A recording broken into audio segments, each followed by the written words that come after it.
Hello everyone. हाँ जी, हमारी unit continue चल रही थी स्ट्रक्चर ऑफ एटम।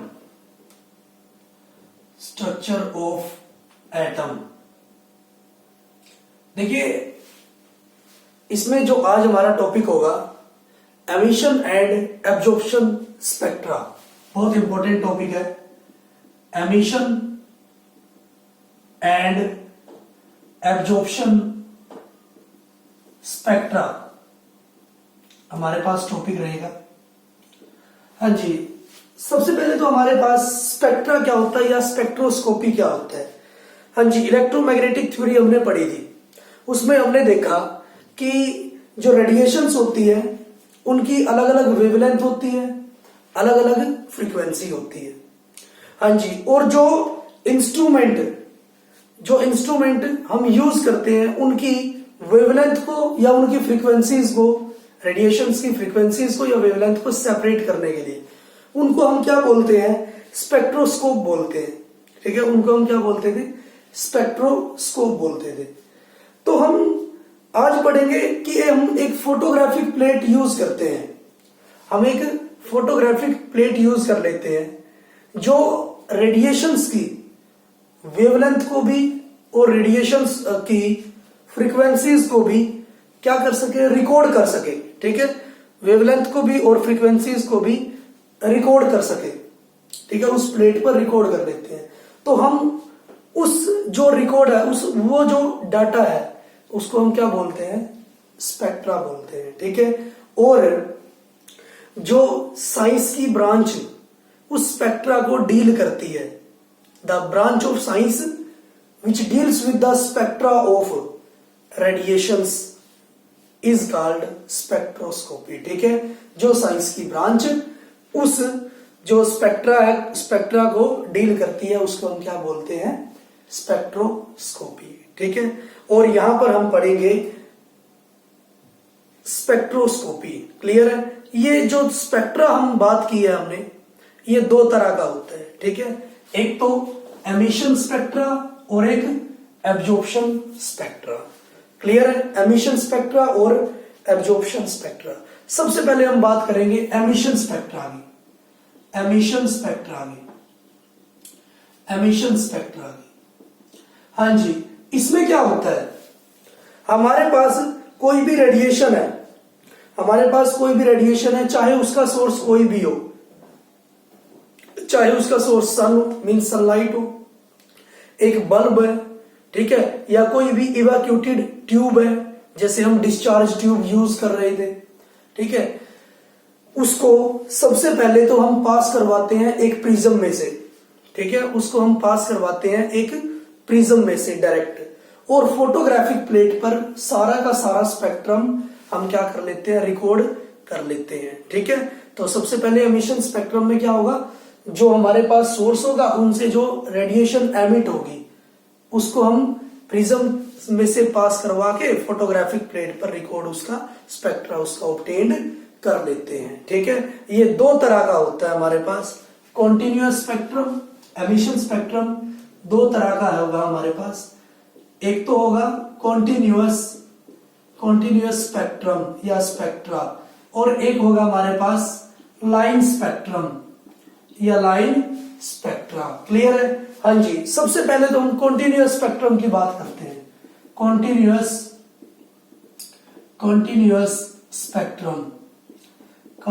स्पेक्ट्रम उसने क्या बोला है, अगर मैं व्हाइट लाइट लेता हूं, ठीक है, अगर मैं व्हाइट लाइट लेता हूं, उसका सोर्स चाहे सन हो या कोई बल्ब हो या कोई डिस्चार्ज ट्यूब, अभी हमने बताया। ठीक है, उसको लेता हूं और उसको मैं प्रिज्म में से पास करवाता हूं। जैसे हम डायग्राम के थ्रू समझेंगे, ये हमारे पास व्हाइट लाइट आ रही है, व्हाइट लाइट आ रही है, इसको मैं स्लिट रिंग में से पास करवाता हूं, स्लिट रिंग में से मैं इसको पास करवा लेता हूं। ठीक है, स्लिट रिंग का हम पहले ही बता चुके हैं, इंपॉर्टेंस इसकी क्या होगी, स्लिट रिंग, इसमें से इसकी इंपॉर्टेंट क्या होगी, हम एक रेडिएशंस को ले लेते हैं। ठीक है, जिससे हमें सिंप्लिसिटी हो जाती है। अगर मैं स्लिट रिंग में से ये पास हो गया बीम ऑफ लाइट, ठीक है, व्हाइट लाइट, प्रिज्म में से मैं इसको पास करवाता हूं, प्रिज्म में से मैं इसको पास करवा लेता हूं। ठीक है, तो मैं देखता हूं और एक रिकॉर्ड कर लेता हूं इसको फोटोग्राफिक प्लेट पर। ये हमारे पास है फोटोग्राफिक प्लेट, फोटोग्राफिक प्लेट। ठीक है, तो मैं देखता हूं जो रेडिएशंस हमारे पास, जो स्पेक्ट्रम हमारे पास मिलता है, ये स्पेक्ट्रम हमारे पास लाइंस की फॉर्म में मिलता है और इसको मैं रिकॉर्ड कर लेता हूं। ठीक है, मैं इसको रिकॉर्ड कर लेता हूं स्पेक्ट्रोमीटर में, स्पेक्ट्रोमीटर में मैं इसको अलग से रिकॉर्ड कर लेता हूं। ठीक है, हाँ जी, तो हमने देखा जब मैंने व्हाइट लाइट को प्रिज्म में से पास करवाया और जो डाटा हमने रिकॉर्ड किया फोटोग्राफिक प्लेट पर, तो उसमें हमने देखा इसमें क्या आ रही थी, 7, जो ये व्हाइट लाइट है वो 7 कलर में स्प्लिट आउट हो रही थी। ठीक है, जो ये व्हाइट लाइट है 7 कलर में स्प्लिट आउट हो रही थी। ठीक है, वायलट, इंडिगो, ठीक है, विबग्योर, मैं डायरेक्टली लिख देता हूं विबग्योर।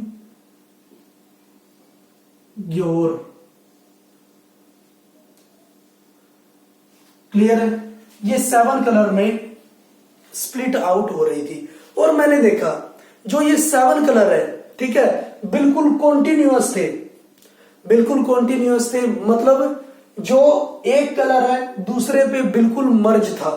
ठीक है, मतलब उनके बीच कोई भी गैप नहीं था, बिल्कुल कॉन्टिन्यूअस थे, एक कलर दूसरे के ऊपर बिल्कुल मर्ज था। ठीक है, तो इसको हम क्या बोल सकते हैं, कॉन्टिन्यूअस स्पेक्ट्रम हम बोल सकते हैं। ठीक है, ये बिल्कुल मर्ज था, इनके बीच कोई भी लाइनिंग नहीं थी, कोई भी गैप नहीं था, तो इसको हम क्या बोलेंगे, कॉन्टिन्यूअस स्पेक्ट्रम। ठीक है, और इसमें हमने देखा कि जो रेड कलर है, ठीक है, जो रेड कलर है उसकी वेवलेंथ सबसे ज्यादा थी।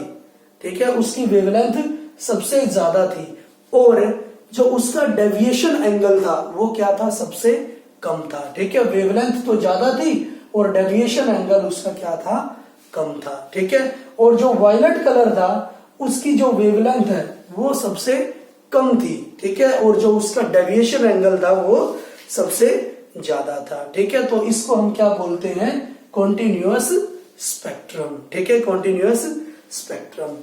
नेक्स्ट उसने क्या बोला, लाइन स्पेक्ट्रम। नेक्स्ट उसने बोला लाइन स्पेक्ट्रम। लाइन स्पेक्ट्रम में उसने क्या किया, लाइन स्पेक्ट्रम में उसने क्या किया, एक वोलेटाइल साल्ट हम यूज करते हैं। ठीक है, वोलेटाइल साल्ट यूज करते हैं हम, जैसे NaCl, सोडियम क्लोराइड। ठीक है, सोडियम क्लोराइड को हमने यूज किया है बंसन फ्लेम में। ठीक है, एक फ्लेम पे ऊपर मैंने एक फ्लेम यूज की है,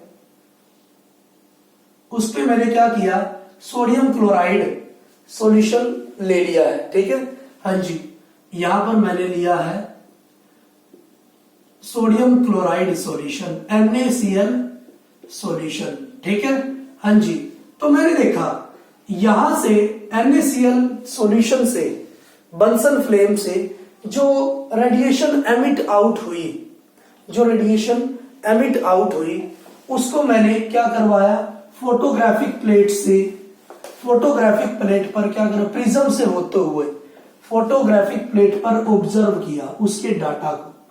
ठीक है, फोटोग्राफिक प्लेट पर मैंने ऑब्जर्व किया, ये मेरे पास फोटोग्राफिक प्लेट है, फोटोग्राफिक प्लेट है। ठीक है, ये है मेरे पास प्रिज्म, प्रिज्म। क्लियर है, जब मैंने वोलेटाइल NaCl सॉल्यूशन को बंसन फ्लेम पे लिया, ठीक है, तो जो रेडिएशन एमिट हुई उसको पास करवाया प्रिज्म से। ठीक है, और जो डाटा हमने रिकॉर्ड किया फोटोग्राफिक प्लेट पर, उसमें देखा कि जो हमारे पास लाइट एमिट हो रही थी वो कलर्ड थी। ठीक है, और वो कलर जो लाइट का वो डिपेंड कर रहा था किस पे, नेचर ऑफ द सब्सटेंस पर, कि आपने सब्सटेंस कैसा लिया है, कौन सा लिया है। ठीक है, हाँ जी, जैसे NaCl की बात करता हूं मैं, उसने बोला कि हमारे पास 2 लाइन ऑब्जर्व हुई थी। ठीक है, NaCl की अगर हम बात करते हैं तो हमारे पास 2 लाइन ऑब्जर्व हुई थी, क्योंकि उसका कलर डिपेंड करता था किस पर, नेचर ऑफ द सब्सटेंस पर। ठीक है, जैसे अगर मैं NaCl सॉल्यूशन लेता हूं तो येलो लाइट हमें क्या होती है, ऑब्जर्व होती है। ठीक है, और अगर मैं KCl पोटाशियम क्लोराइड का कोई सॉल्यूशन लेता हूं तो हमें क्या लेता है, वायलेट लाइट ऑब्जर्व होती है। तो मैं देखता हूं अगर स्पेक्ट्रोमीटर पे मैं ऑब्जर्व करता हूं तो मुझे दो येलो लाइन ऑब्जर्व होती है, बाकी जो सारा का सारा पोर्शन है हमारे पास वो डार्क बैंड के रूप में प्रेजेंट है। क्लियर है, तो उसको हम क्या बोलते हैं, लाइन स्पेक्ट्रम बोलते हैं। क्लियर है, ठीक है।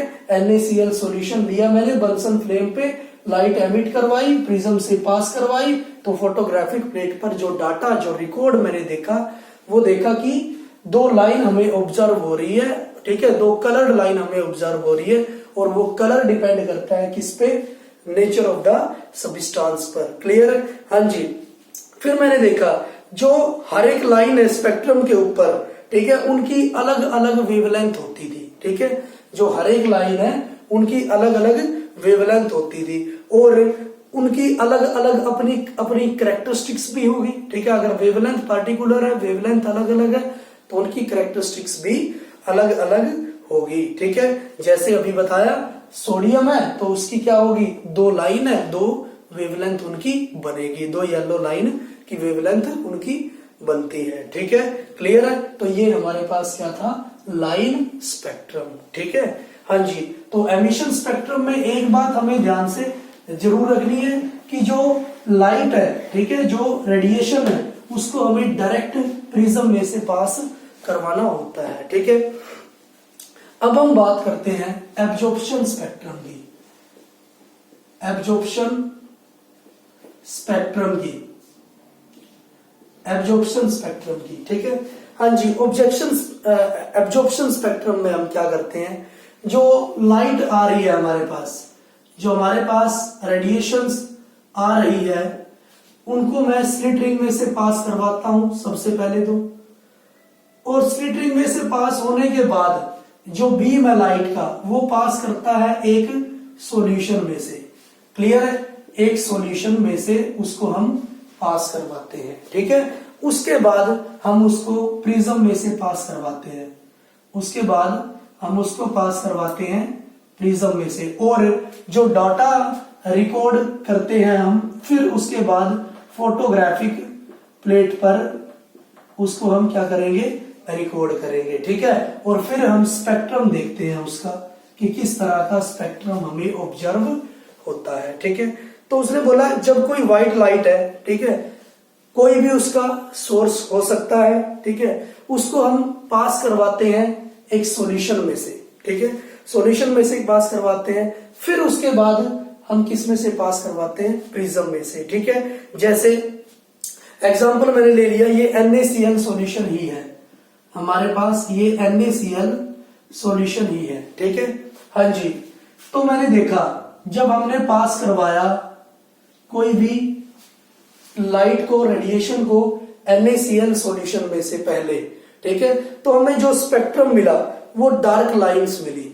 ठीक है, हाँ जी, डार्क लाइन हमें मिली थी, और उनकी जो वेवलेंथ है, ठीक है, वो क्या थी, अलग अलग थी।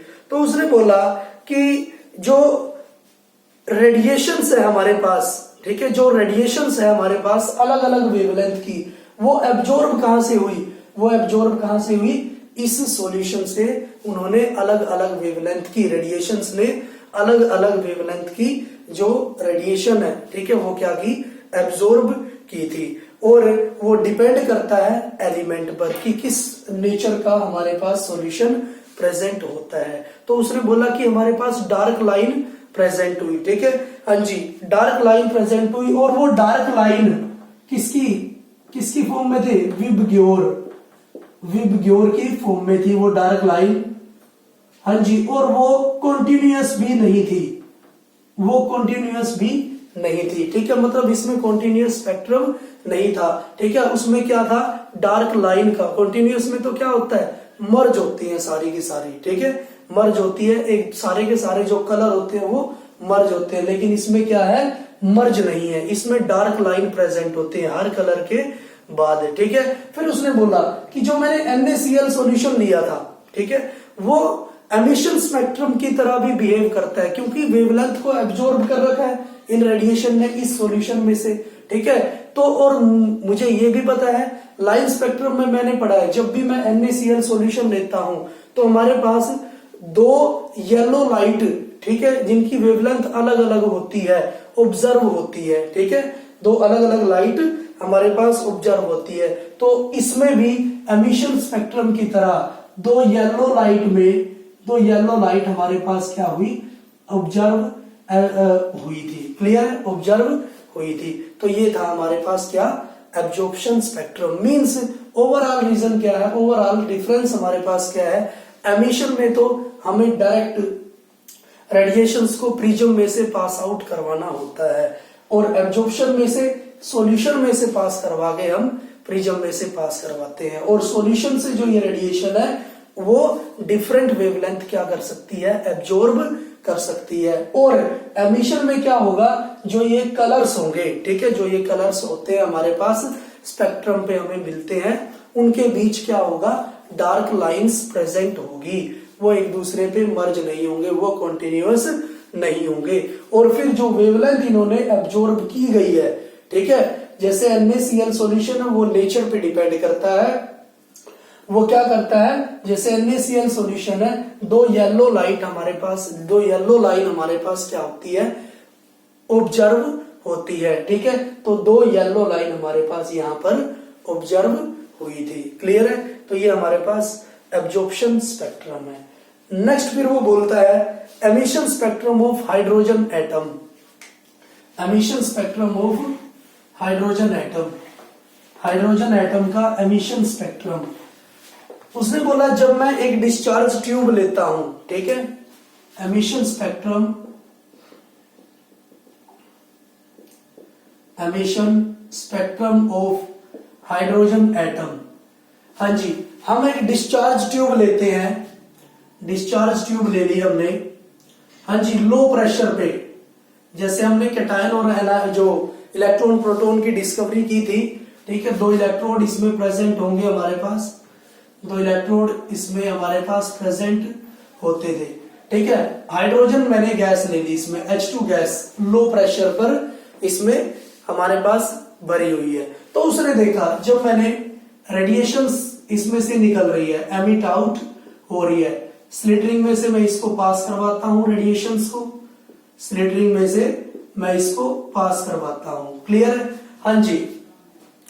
तो मैं जब इसको एमिशन स्पेक्ट्रम है तो डायरेक्ट हमारे पास कहां, बीम ऑफ लाइट प्रिज्म में से पास होगा, प्रिज्म में से हमने इसको पास करवाया। तो मैंने देखा फोटोग्राफिक प्लेट पर जो स्पेक्ट्रम बन रहा था, जो रिकॉर्ड हमारे पास फोटोग्राफिक प्लेट पर आ रहा था, फोटोग्राफिक प्लेट पर वो किस तरह का आ रहा था, फोटोग्राफिक प्लेट पर जो हमारे पास रिकॉर्ड आया, अगर मैं एक स्पेक्ट्रम की फॉर्म में इसको लिखता हूं तो वो ग्रुप ऑफ लाइंस आए, ठीक है, अलग अलग लाइंस का ग्रुप हमें प्रेजेंट हुआ, हमें मिला, हमें ऑब्टेन्ड हुआ, ठीक है, ग्रुप ऑफ लाइंस हमें ऑब्टेन्ड हुआ। जैसे हाँ जी, एक लाइन का ग्रुप हमें ऑब्टेन्ड हुआ, ये एक लाइन का ग्रुप है हमारे पास, दूसरी लाइन का ग्रुप हमें ऑब्टेन्ड हुआ, तीसरी लाइन का ग्रुप हमें ऑब्टेन्ड हुआ, फोर्थ हमारे पास ग्रुप हुआ, फिफ्थ हमारे पास ग्रुप हुआ। इस तरह से उसने क्या किया, ऑब्जर्व किया इसके स्पेक्ट्रम को, ठीक है। जो फर्स्ट लाइन का जो हमारे पास ग्रुप है उसको हम बोलते हैं लाइमन सीरीज, बहुत इंपॉर्टेंट है आपके कंपटीशन के वे से भी और आपके एकेडमिक के वे से भी, ठीक है। Lyman series. सेकंड को उसने बोला बाल्मर सीरीज, बाल्मर सीरीज, ठीक है, हाँ जी।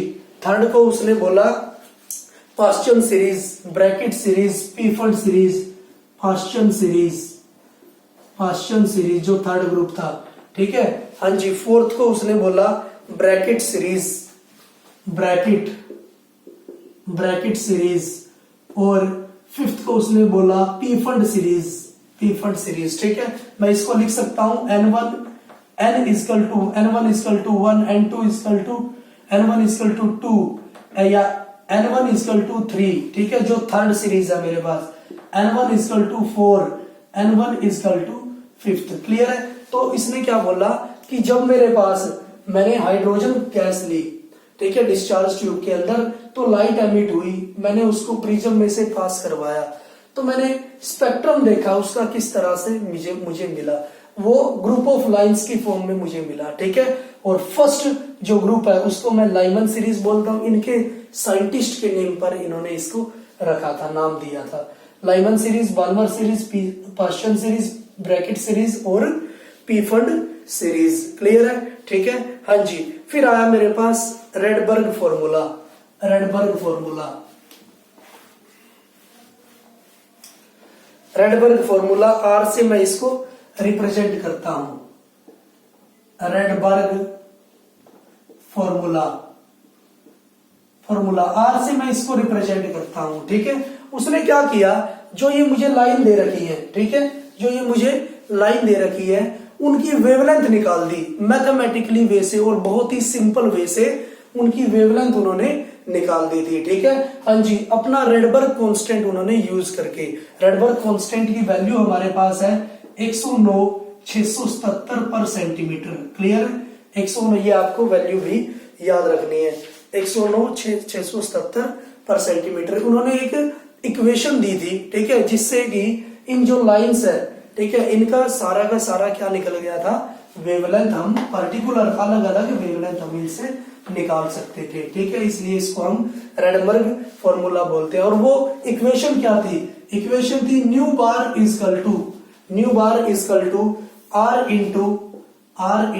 1/n1 का स्क्वायर माइनस 1/n2 का स्क्वायर। क्लियर है, ये हमारे पास क्या है, रेडबर्ग फॉर्मूला। इससे उसने क्या कर दिया था, वेवलेंथ निकाल दी थी। क्यों, वेवलेंथ हमें पता होता है लैम्डा इक्वल टू रेसिप्रोकल होता है किसका, वेव नंबर का, ठीक है। और यहाँ पर हमारे पास क्या है, 109,677 पर सेंटीमीटर। क्लियर है, इसको हम रेडबर्ग फॉर्मूला बोलते हैं। हाँ जी, यहाँ पर जो n1 की वैल्यू है वो तो रहेगी कांस्टेंट, ठीक है, जो n1 की वैल्यू है वो तो रहेगी कांस्टेंट, और जो n2 की वैल्यू है वो वेरी करेगी, वो चेंज होती हमारे पास रहेगी। जैसे मैं बात करता हूं, अगर मेरे पास लाइमन सीरीज है तो n1 मेरे पास क्या रहेगा, जैसे मेरे पास लाइमन सीरीज है, लाइमन सीरीज है तो n1 मेरे पास क्या रहेगा, 1, ठीक है, n1 तो 1 रहेगा, n2 मेरे पास हो सकता है 2, 3, 4 up to so on. Clear है, हाँ जी। जैसे मेरे पास बाल्मर सीरीज है तो n1 क्या रहेगा, 2, n1 हमारे पास रहेगा 2, मींस ये फिक्स रहेगा, और n2 हमारे पास हो सकता है 3, 4, 5 up to so on. Clear है, पास्चन सीरीज है हमारे पास, पास्चन सीरीज है तो हमारे पास n1 क्या रहेगा, 3, ठीक है, n1 रहेगा हमारे पास 3 और n2 4, 5, 6, 7 up to so on. Clear है, हाँ जी। ऐसे ही हमारे पास ब्रैकेट सीरीज है, n1 4 रहेगा, n2 5, 6, 7 जो भी है, ठीक है। पीफंड सीरीज है, n1 रहेगा 5 और n2 हमारे पास रहेगा 6, 7, 8। क्लियर है, हाँ जी। हमारे पास इसमें एक लिमिटिंग लाइन भी प्रेजेंट होगी, लिमिटिंग लाइन में क्या होगा, लिमिटिंग लाइन में n1 तो आपको गिवन ही होगा, ठीक है, किसी भी सीरीज के लिए लाइमन के लिए n1 1 होता है, ये तो फिक्स होता ही है, ठीक है। लेकिन लिमिटिंग लाइन के लिए जो n2 होगा वो हमारे पास क्या होगा, इन्फिनिटी होगा, ठीक है, n2 हमारे पास क्या होगा, इन्फिनिटी होगा। क्लियर है, ठीक है, हाँ जी। और एक और बात है, जैसे मैं आपको बताना चाहता हूं, जो हाइड्रोजन स्पेक्ट्रम था, ठीक है, उसमें हमने पढ़ा था, हाइड्रोजन स्पेक्ट्रम था, उसमें हमने पढ़ा था जो स्पेक्ट्रम हमारे पास ऑब्टेन्ड होता था वो ग्रुप ऑफ लाइंस की फॉर्म में हमारे पास ऑब्टेन्ड होता था, जिसको हम अलग अलग सीरीज भी बोलते थे। इसको मैं लाइमर बोलता था, इसको मैं बाल्मर बोलता था, इसको मैं पास्चन बोलता था, इसको मैं ब्रैकेट बोलता था, और इसको मैं पीफंड सीरीज में बोलता था। क्लियर है, हाँ जी। तो अब मैं इनके रीजन भी आपको बताना चाहता हूं, ठीक है, क्या क्या रीजन पर ये डिपेंड करेगी। क्लियर है, क्योंकि पेपर में आ जाता है क्वेश्चन। जो लाइमन सीरीज है, ठीक है, वो अल्ट्रावायलेट रीजन में एग्जिस्ट करती है। जो लाइमन सीरीज है वो आएगी अल्ट्रावायलेट, आपसे पूछ लेता है वो, ठीक है। जो बाल्मर सीरीज है वो विजिबल रीजन में लाई करती है, बाल्मर सीरीज है वो विजिबल रीजन में, मींस जो इनकी वेवलेंथ है उस पर डिपेंड करती है, वेवलेंथ की वैल्यू पर, कि किस रीजन में ये जाएंगी। हर एक रीजन की अपनी अपनी लिमिट होती है, अपनी अपनी वैल्यू होती है वेवलेंथ की, कि इतने से इतनी वैल्यू है वेवलेंथ की तो वो विजिबल रीजन में लाई करता है, ज्यादा वैल्यू है तो ब्रैकेट पी फंड में लाई करता है, कम वैल्यू है तो यूवी में लाई करता है। क्लियर है? वो वैल्यू आपको याद रखने की जरूरत नहीं है, बस आपको याद रखना है अगर कोई जो वैल्यू आती है हमारे पास लाइमन सीरीज के लिए तो वो यूवी रीजन में लाई करती है। ठीक है, हाँ जी। और अगर पास्चन ब्रैकेट और पी फंड में आती है, पास्चन ब्रैकेट और पी फंड सीरीज में आती है तो वो लाई करती है इंफ्रारेड में, इंफ्रारेड में लाई करता है। क्लियर है? ये भी बात आपको ध्यान रखनी है। ठीक है, नेक्स्ट हम एक न्यूमेरिकल कर लेते हैं, एक न्यूमेरिकल हम करते हैं। न्यूमेरिकल उसने दिया है कि what are the frequency and wavelength of a photon during the transition. Numerical है what are the frequency means nu and wavelength of a photon and wavelength lambda of a photon emitted during a transition,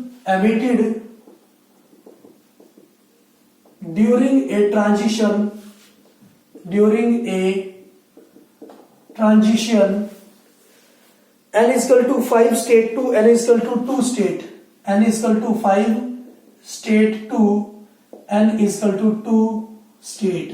clear है? ये आपको हमें दे दिया है of the hydrogen atom. और फिर उसने बोल दिया in which region of the electromagnetic spectrum will the radiation lie. Number second ये भी दिया है इन विच रीजन अभी बात हुई थी जो, ठीक है, द स्पेक्ट्रम लाइज किस रीजन में स्पेक्ट्रम लाई करता है। क्लियर है? तो सबसे पहले तो आप वेवलेंथ निकालोगे, ठीक है, वेवलेंथ आप निकालोगे और फ्रीक्वेंसी। तो सबसे पहले न्यू बार इक्वल टू क्या होता है, रेडबर्ग इंटू 1/n1 का स्क्वायर माइनस 1/n2 का स्क्वायर। ठीक है, n1 यहां पर क्या है 2, n1 यहां पर गिवन है आपको 2, n2 इक्वल टू यहां पर क्या है 5। क्लियर है? हाँ जी, बारबर से गया ना वो n इक्वल टू 2। ठीक है, तो न्यू बार इक्वल टू आया 1096777 इंटू 1/2 का स्क्वायर माइनस 1/5 का स्क्वायर। क्लियर है? ठीक है, ये आपके पास वैल्यू आ जाएगी 23032। ये आ गया आपके पास 23032.2 पर सेंटीमीटर। क्लियर है? न्यू बार की वैल्यू। अब वेवलेंथ आप निकाल सकते हो 1/न्यू बार 1/23032.2 पर सेंटीमीटर। क्लियर है? हाँ जी, तो ये वैल्यू आपके पास आ जाएगी 434 नैनोमीटर। ठीक है, पहले आप चेंज भी कर सकते हो 434 इंटू 10⁻⁻7 सेंटीमीटर। क्लियर है? ये भी लिख सकते हो और नैनोमीटर की फॉर्म में 434 नैनोमीटर ये भी आप लिख सकते हो। तो लैम्डा मेरे पास आ चुका है। ठीक है, फ्रीक्वेंसी क्या होगी, फ्रीक्वेंसी होती है आपके पास nu equal to C by lambda. ठीक है, सी क्या होता है 3 into 10⁸ metre per second divide by lambda क्या होगा 434 नैनोमीटर है, नैनोमीटर से हम मीटर में चेंज कर लेंगे। हाँ जी, 434 इंटू 10⁻⁹ मीटर। क्लियर है? तो ये आ गया 6.91 10⁻15 पर सेकंड 15 पर सेकंड। ये आपकी आ गई फ्रीक्वेंसी भी। ठीक है, ये आपकी फ्रीक्वेंसी। और फिर उसने बोला कि कौन से रीजन में वो एग्जिस्ट करता है। आपको पता है N2 क्या है, बाल्मर सीरीज है। N2 क्या है, बाल्मर सीरीज है। और बाल्मर सीरीज कौन से रीजन में एग्जिस्ट करती है, विजिबल रीजन में। ठीक है, बाल्मर सीरीज कहां पर एग्जिस्ट करती है, विजिबल रीजन में एग्जिस्ट करती है। क्लियर है? ठीक है, हाँ जी। तो इस तरह से हम न्यूमेरिकल कर सकते हैं। और फिर हमने ये तो पढ़ा है ये हाइड्रोजन एटम के लिए है। ठीक है, अगर मेरे पास हाइड्रोजन लाइक एटम के लिए आ जाता है, वेव नंबर निकालना है हाइड्रोजन लाइक एटम के लिए। क्लियर है?